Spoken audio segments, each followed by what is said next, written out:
Iya. Juli itu adalah sebut saja. Gimana nih mungkin responnya sendiri? Responnya yang nggak gimana-gimana.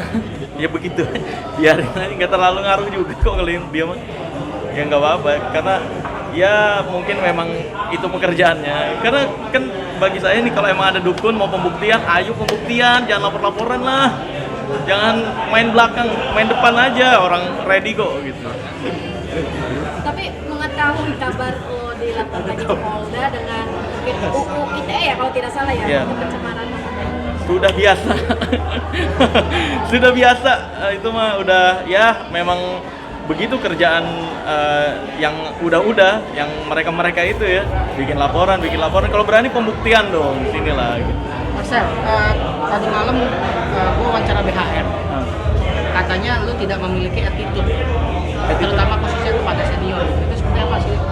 Senior apa emang? Siapa senior? Senior saya di dunia magic, Master Deddy Corbuzier. Itu kurang attitude gimana mas? Bahkan Master Deddy Corbuzier tuh kalau cerita sama saya, curhat sama saya tuh bisa nyampe malam tuh. Ya kalau sama yang perdukunan saya memang tidak pernah mau berbuat baik ataupun bersikap baik ke mereka. Saya lebih milih bersikap baik ke masyarakat Indonesia daripada ke perdukunan gitu, karena kasihan masyarakat Indonesia kalau dibodoh-bodohi dengan hal-hal yang berkedok agama gitu. Tapi dari segi dunia hiburan sendiri kan lu bisa dibilang terhitung baru ya, terjun di dunia hiburan nih, khusus hiburan ya. Kita nggak bicara pertunjukan atau magic atau apa gitu. Iya betul. Nah, ada tanggapan juga dari Sandi Tumiwa bahwa sebagian lu yang baru terjun di dunia hiburan juga tidak memiliki attitude untuk menghormati yang lain. Itu seperti apa? Ya, tahu saya sih di dunia hiburan saya sangat menghormati para penghibur ya. Tapi kan yang saya serang kan perdukunan doang. Jadi kalau dibilang saya nggak punya attitude ke perdukunan, saya rasa perdukunan lebih nggak punya attitude kepada masyarakat Indonesia. Karena dengan teganya membodoh-bodohi masyarakat Indonesia dengan konten-konten tarung sakti sama dukun lah. Ya padahal itu bohong-bohongan dan kedoknya agama. Ini paling nggak punya attitude menurut saya mereka-mereka ini. Karena mencemarkan nama baik agama gitu sih. Ya tapi untuk laporan terakhir di Polres Jaksel seperti apa sih?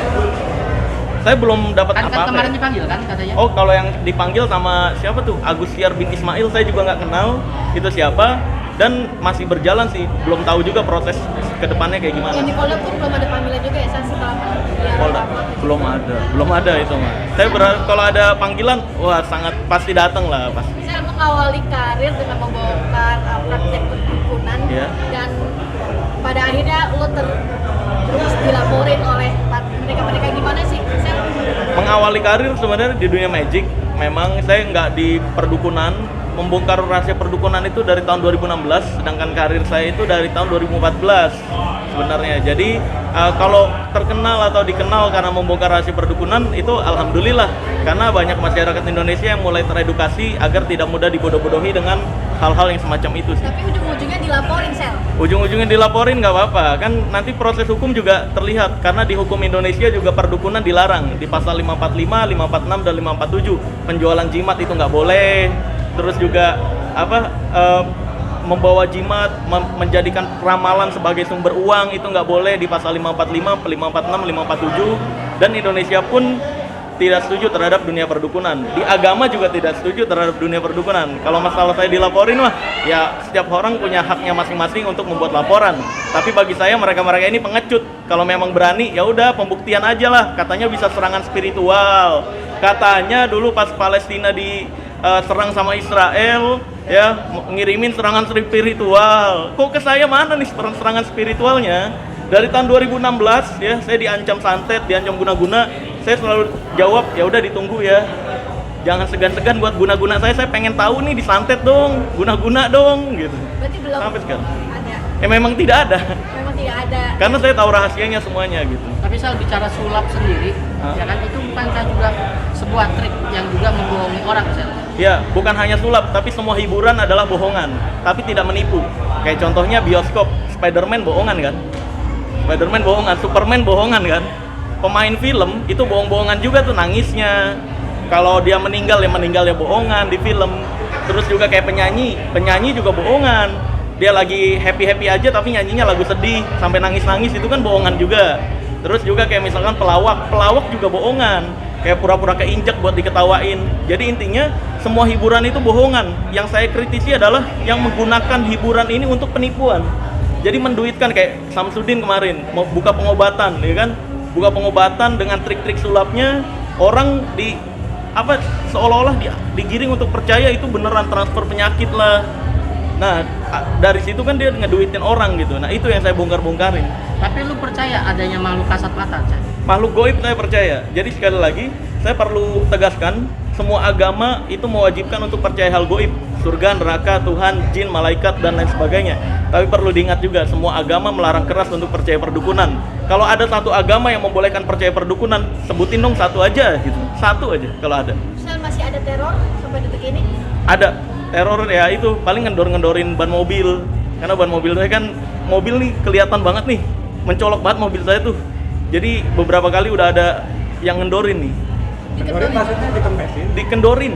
Bautnya dikendorin. Jadi Berarti bunyi. ingin mencelakakan lu? Iya betul. Itu udah Udah dari tiga. kapan? Udah 3 kali ini sih. 3 kali dalam sebulan atau berapa bulan? Dalam 2 bulan. Terakhir kapan? Apa? Terakhir. Terakhir itu beberapa hari yang lalu Itu posisi mobil di mana? di kantor. Oh, di. Jadi kan memang mungkin dilihat juga tuh ya kan, wah sering parkir di sini nih gitu. Tapi siap nggak sih dari awal sebenarnya ketika lo muncul dengan Untuk membongkar. membongkar itu semua, Iya. siapan mental lo Resikonya. menghadapi Resikonya gitu. orang lawan lo itu seperti Iya. itu gitu.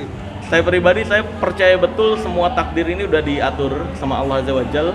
Jadi saya percaya ketika ada orang sekelompok orang di Islam tuh diajarkan kalau ada sekelompok orang ingin berusaha untuk memuji-muji kita, untuk meninggikan kita. Kalau Allah tidak ingin meninggikan kita, maka nggak bisa.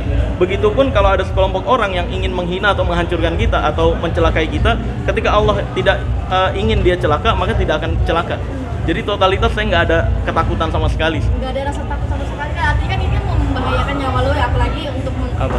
mobil ya, kendaraan yang biasa lo Oh iya, pakai. kalau enggak sih, karena saya sekali lagi yakin terhadap takdir, nyawa saya udah ditentukan, mau saya kayak gini, mau nyerang mereka atau enggak, kalau saya saatnya meninggal ya meninggal, kalau hidup ya hidup gitu doang. Sudah ada bukti mungkin CCTV atau saksi yang melihat oknum.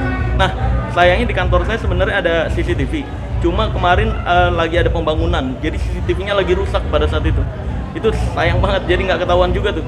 Tadi mau dicek juga. Misal banyak statement dari mereka jika lu membongkar itu membuat rezeki mereka tidak ada atau Yes. turun. Itu bagaimana, Sal?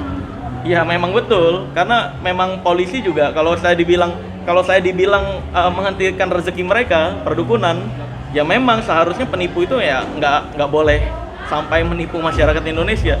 Kalau saya dibilang menghentikan rezeki, polisi juga menghentikan rezeki maling, rampok, menghentikan rezeki begal, bandar narkoba dan lain sebagainya kan. Ya kan? Jadi kalau saya dibilang menghentikan rezeki, ya memang betul menghentikan rezeki penipu. Iya benar. Tapi ada rencana untuk bertemu atau mediasi? Sangat, ayo. Mereka berani nggak masalahnya? Kayak yang siapa tadi yang ngelaporin saya tuh, ya kayak misalkan itulah, ya BHR kan pernah ketemu, katanya mau pembuktian jin masuk botol. Pas ketemu saya suruh ya udahlah masukin jin masuk botol gitulah, masukin jinnya ke dalam botol. Kalau emang beneran jinnya bisa masuk ke dalam botol, kalau bisa dioplos dong, saya mau mabok jin. Saya gituin ngamuk malah. Aneh. Kalau emang pembuktian ya udah masukin jin ke dalam botol. Katanya kalau misalkan dibuka kesurupan, saya berharapnya saya buka kesurupan gitu. Ini enggak. Tapi nggak takut ya dengan teror-teror kayak gitu ya, Apa? kayak upaya teror melalui santet dan apalah gitu, nggak takut sama sekali ya? Kalau itu pembuktian aja, kalau emang bahkan saya nantangin kok pembuktian aja kalau emang santet bisa membuktikan guna-guna gitu, santet atau apapun yang serangan goib kayak gitu, ayolah pembuktian aja lah gitu. Misal ketemu saya nih kayak yang udah dilakukan di Malaysia kalau nggak salah beberapa waktu lalu, ada dukun yang ngotot bisa santet sama orang yang nantangin, duduk berdua kayak gini ya, terus ya udah ayo santet, dia ritual nyampe malam nggak kenapa-kenapa. Saya berharap di Indonesia ada dukun yang berani ketemu saya untuk pembuktian santet itu.